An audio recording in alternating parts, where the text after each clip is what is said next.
नमस्कार. मी डॉक्टर रवींद्र गंगवाल. आपणास आज सफेद डाग किंवा पांढरे डाग याच्याविषयी आपण थोडी चर्चा करूया.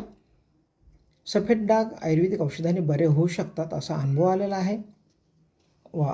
निश्चित त्याचा फायदा मिळेल. पहिलं जे औषध आहे त्याला आपण बावची म्हणूया.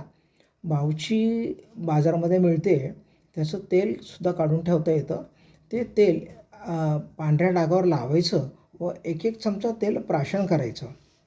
पुढचं जे औषध आहे ते आहे वारुळाची माती 200 ग्रॅम, आल्याचा रस 100 ग्रॅम, तूप 250 ग्रॅम आणि मध 50 ग्रॅम. हे एकत्र करून 5 लिटर पाण्यात रात्री भिजवायचं. सूर्योदयाच्या पूर्वी त्याचा जो गाळ असेल तो त्या पांढऱ्या डागावर लावायचा आहे आणि सूर्यप्रकाशात अर्धा ते 1 तास बसायचं आहे आणि उरलेलं जे पाणी असेल त्याच्याने आंघोळ करून घ्यायची आहे.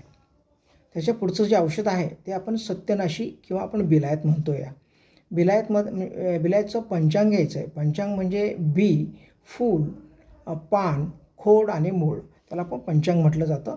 ते 500 ग्रॅम त्याचं कुटून रस काढायचा आहे. त्याच्यात 300 ग्रॅम सरसूचं तेल घ्यायचं.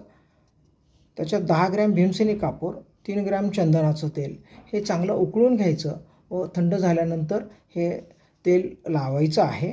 पुढचं जे औषध आहे ते अक्रोड घ्यायचा, मगज आणि टरफलसह ते चुलीत जाळायचं, त्याची राख करायची, तीसुद्धा तुपात किंवा तेलात लावता येईल.